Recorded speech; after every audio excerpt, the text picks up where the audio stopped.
So if you remember, obviously, when you hit play, this thing kind of like goes too fast. So I have right now at 1,000. So if I actually have it selected, I can change the speed here. So let's try like, I don't know, 20. Or actually, let's see, that one's 100, right? Let's try 100. Enter, and let's hit play and see what that looks like. It's a little better. Let's do 70. I'm gonna call 70 good. I'm actually gonna open up the script here and just write in 70 up here too, just in case. So 70, all right, and then I'll save that. Now there's one other issue. So I want it so that when you play it, it comes up to him, but then you can hit it, you can click on it, and then it falls down. Right now it's not doing that. So I'm actually gonna add to the script here another built-in function, and it's a function on mouse down. And when you click on it, I don't need to set any parameters. And so basically when I push on this object, it's going to onto the what do you call it, the rigid body. It's going to add a force again, just like before, add force, and it's going to be a new vector 2, and it's going to add a 0 to the x. I don't care about it moving left to right, right? But it is going to add a minus falling or fall speed, right? That's what I put up there, fall speed. Yeah, fall speed. Now notice that I put also minus here. The minus just means it's going to make it go from right to left. If I left it this way, the glider would actually go to the right, because if you look, I don't know if there's any signifiers, but basically this is positive direction going that way. This is negative. So instead, I could type in minus 100 and not done minus speed here for my fall or for my speed and whatever. But this way, I can just type in whole numbers and it will still work. Okay, so I'm just gonna go ahead and save that. Go here, and then I'll hit play. And now you'll notice that when he goes up and I click on him, he kind of goes down a little bit, right? Not quite enough. Not sure why that's not working. Let's see. Let's try 1,000. See what happens. There you go. So 1,000 seems to work better on that. So I'm gonna do 1,000.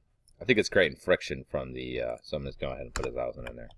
All right. So it wasn't quite enough speed there for it. Good. All right. So we'll call that good. So now I have it so that when you click on it, it falls right below him, which is good.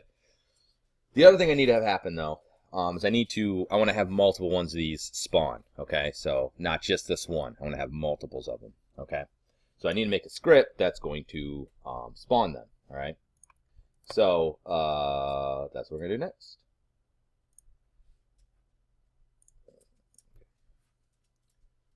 All right, so this is going to be a little bit more complicated. Let's make a new script. So create JavaScript, and I'm just going to call it sugar spawn script. So sugar spawn script. All right, and we will click on it. So I want this to happen right off the bat. I don't need this function update because it doesn't need to constantly update. I just want it to basically start from the beginning and to keep spawning it. So I need, first off, I'm going to need to know what it's going to spawn. So that it's going to be a variable. I'm just going to call it glider. And that is going to be a game object, right? Because that's a game object that it's going to spawn. It's going to spawn this clinging sugar. I'm also going to need to have a variable that's going to hold what area it's going to spawn from. So basically the range, all right? So that's going to be the spawn values, okay? And that's going to be a vector 2, right? Because it's just x and y. Vector 2. And then the total number of gliders that can be spawned at a time. So otherwise I'll just keep making them, which will be too many. So total gliders. And that'll be an int, right? A whole number, because it would be weird to have a half of one. I don't know if that wouldn't even be possible. And let's go ahead and just do 5. So we'll say you can do 5 for the initial setup. And then a variable that's going to be the spawn weight. So how long it waits in between each time it spawns. Otherwise, it'll just go right straight through. And I don't want it to do that. I want it to be a little bit of time in between each one. So, and we'll say 2 seconds. Okay, so we'll do a float. So we'll say 2 seconds initially. All right. Now we're going to use a for loop here. Okay, so we're going to say for a variable I. We're just going to, that's just usually what we make. Okay, so we're going to say variable I int. We'll set it to 0. Okay, so we're going to say starting at 0 for a variable I for a number. And then while I is less than the total number of gliders, so total gliders, okay, which is up here, so it's going to be 5 in this case. And then each time it runs the loop, add 1 to, we're going to increment to I. So basically, it's going to start at 0, and each time it comes up, it's going to add 1 to it until I becomes the total number of gliders, which in this case is 5. Okay. And then this is going to be our for loop. All right. Now, so the variable spawn position, because this is going to be, we don't declare up here, we're going to declare it down here, because every time it runs, the spawn position is going to be a new number. Okay. So spawn, oops, I capitalized that, sorry. Spawn position, and that's going to be a vector 2, obviously, because we are it's going to be a vector 2, and we're going to assign it to a new vector 2. So this just means we're making a new one of this, and this vector 2 is going to be based on the spawn values dot x, right, for the x, and then random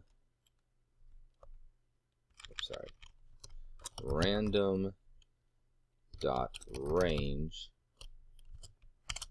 minus spawn values dot y.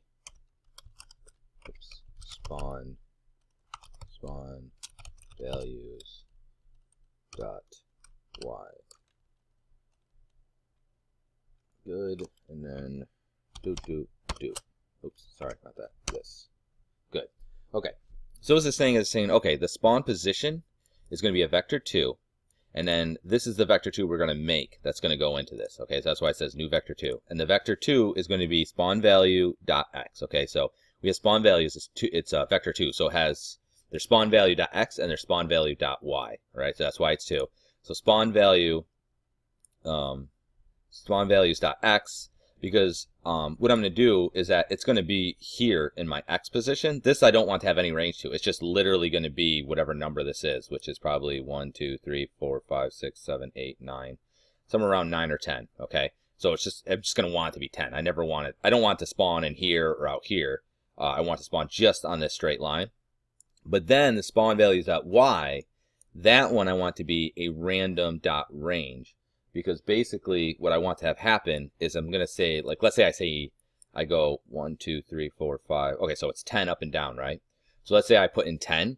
That means that it's going to do randomly within the range of minus 10 and positive 10. So actually we'll probably do 5, because minus 5 and positive 5. And it's going to randomly choose spots in between y, because I want them to spawn and then come out this way. And so they'll come out different spots each time. Okay, so that's basically what that is doing, this little bit of code here. The other thing I have to worry about, and you just have to put this in here even though it doesn't really matter, is just the spawn rotation. Okay, because I don't want it to be quaternion.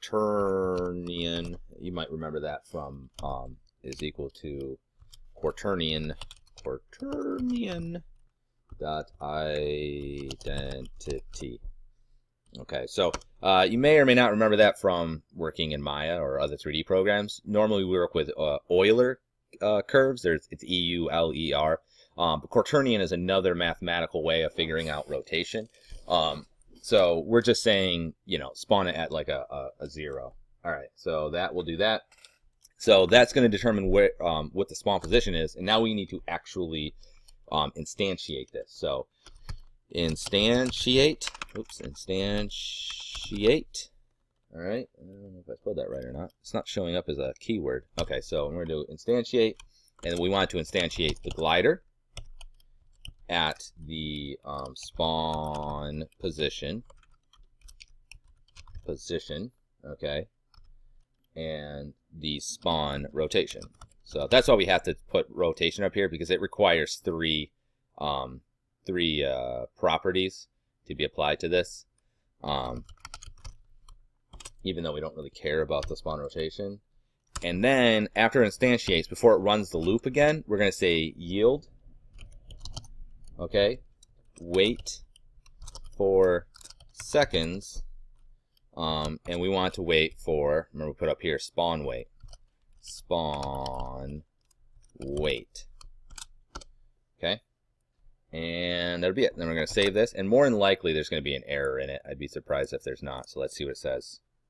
Yep, okay. So I'm going to click on console, and it says, okay, it says 1537, which means line 15, character 37.